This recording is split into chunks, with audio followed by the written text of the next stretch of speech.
When the spotlights at Madison Square Garden trembled over Marilyn Monroe, 15,000 people held their breath.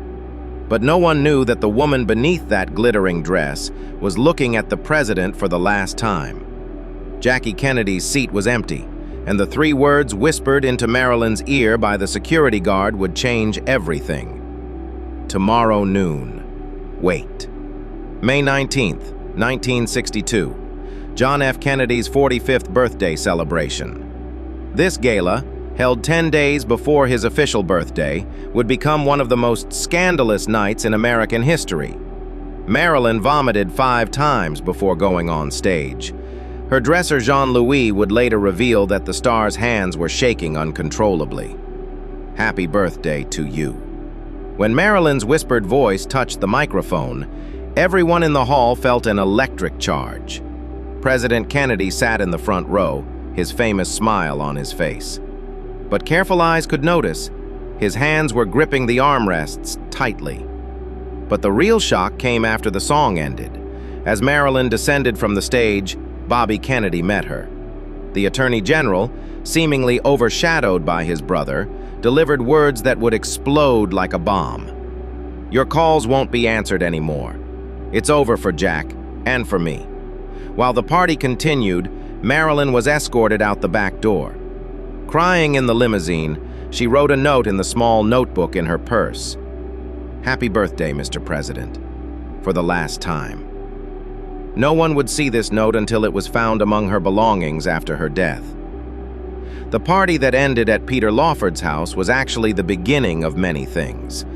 Lawford was both Kennedy's brother-in-law and Marilyn's close friend. In a 1975 interview, he would partially reveal what happened at his house that night.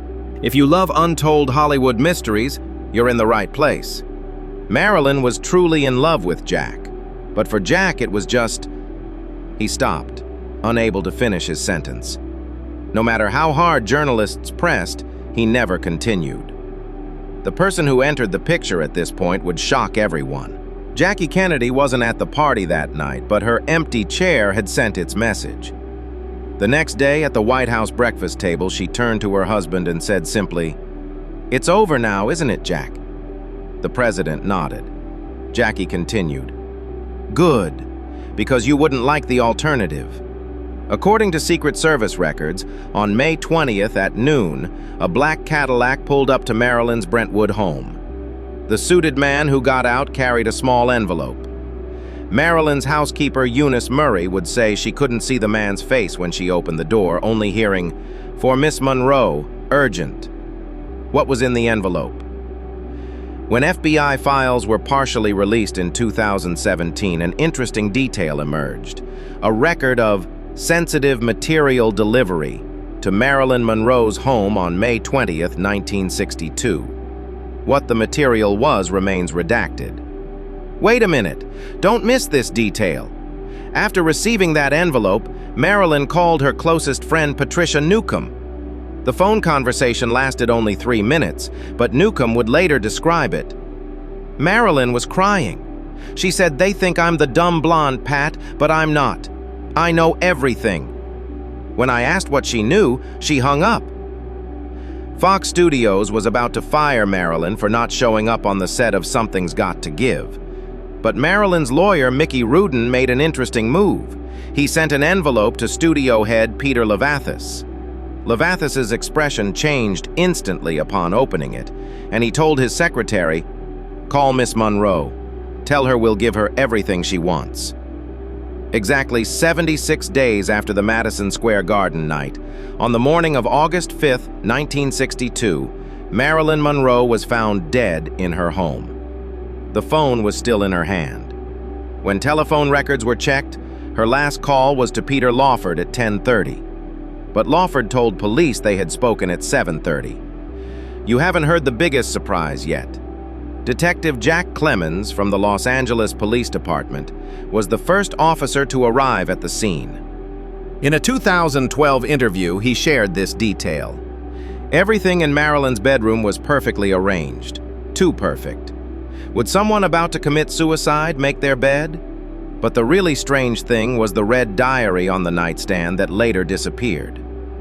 Bobby Kennedy's presence in Los Angeles that night was denied for a long time, until a 1985 helicopter log showed the Attorney General landing in Santa Monica on the evening of August 4th. From Santa Monica to Marilyn's Brentwood home is just 25 minutes by car. A document from the 20th Century Fox archives in 2019 revealed an even more interesting detail. Marilyn's $10,000 payment for the Madison Square Garden performance never reached her account. Researchers, following where the money went, discovered the payment was transferred to a fund called MJ12 Special Account. What MJ12 is remains another mystery. You won't believe it, but it goes even deeper. Among the CIA's MKUltra files released in the 1990s, an interesting code name stood out: Operation Blonde Bombshell. When the date was checked, the operation started in 1961 and was successfully concluded in August 1962. Dr. Ralph Greenson, Marilyn's psychiatrist, wrote in his notes after his patient's death, "MM lost the line between reality and fantasy. She internalized the roles given to her so deeply that she no longer knew which was real." But the rest of Greenson's notes are missing. Only the first 3 pages of the 35-page report can be found. After the Madison Square Garden performance, Marilyn's life changed rapidly.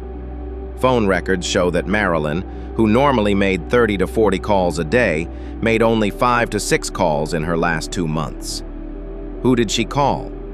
Peter Lawford 3 times, Joe DiMaggio 8 times, and an unidentified Washington, D.C. number 17 times.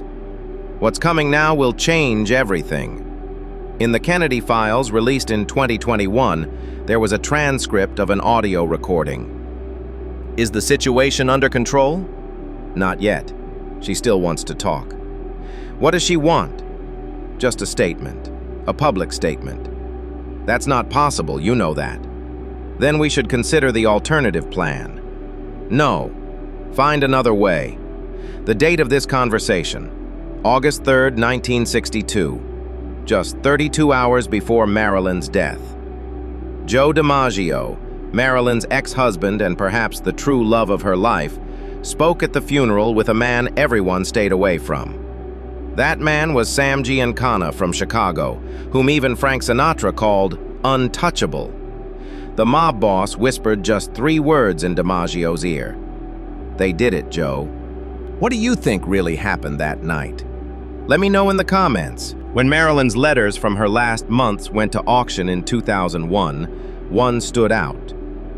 This unsent letter read, "Dear Jack, you created the Marilyn everyone wants to know, the glittery, sexy, dumb blonde.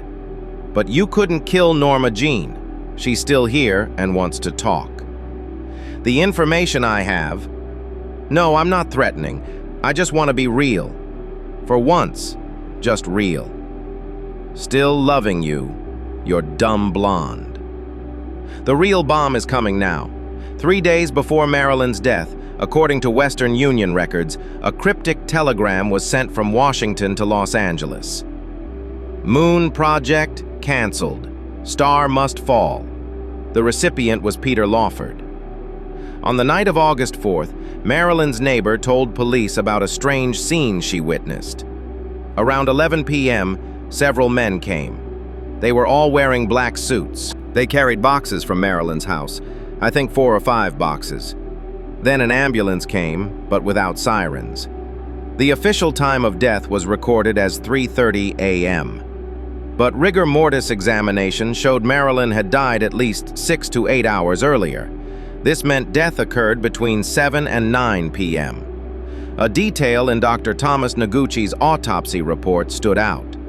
Marilyn had high levels of Nembutal and chloral hydrate in her blood, but no drug residue in her stomach. Taking such high doses without leaving traces in the stomach was almost medically impossible. Are you ready for the final surprise? November 22nd, 1963, Dallas, Texas. When President Kennedy was shot, he had a small photograph in his pocket. Jackie Kennedy took that photo and burned it without showing anyone. But Secret Service agent Clint Hill, who saw the photo, would note in his 2010 book, the photo showed a blonde woman with her back turned. Bobby Kennedy wrote in his diary after his brother's death. Jack's ghosts finally caught up with him. Marilyn was first, Jack was last. Both died because they refused to choose silence. From that Madison Square Garden night, only a video, a few photographs, and countless questions remain. Who was Marilyn really singing to on that stage? To the president or to the powers she knew were watching? CIA, FBI, Secret Service? They all have Marilyn Monroe files, and most are still classified. It's known that Marilyn Monroe's name appears 147 times in the Kennedy assassination files, scheduled to be released in 2039. That glittering dress now sits in a museum inside a glass case. The silent witness of the Madison Square Garden night. Marilyn's lipstick marks are still on the microphone. Some say Marilyn Monroe knew Hollywood too well. Some say she knew the Kennedys too closely. But maybe the truth is this. While Marilyn Monroe was trying to know herself, everyone around her was trying to silence her. Let's leave the last word to Joe DiMaggio. DiMaggio, who sent roses to Marilyn's grave every week for 20 years, said before his death, "Those who killed Marilyn actually killed America's innocence." After that night, nothing was ever the same. May 19th, 1962, Madison Square Garden. A song, a scandal, and questions that will remain unanswered forever. What were Marilyn's last words to the president? What was written in that red diary? And most importantly, what would have happened if she had talked? Some secrets go to the grave. Others live forever.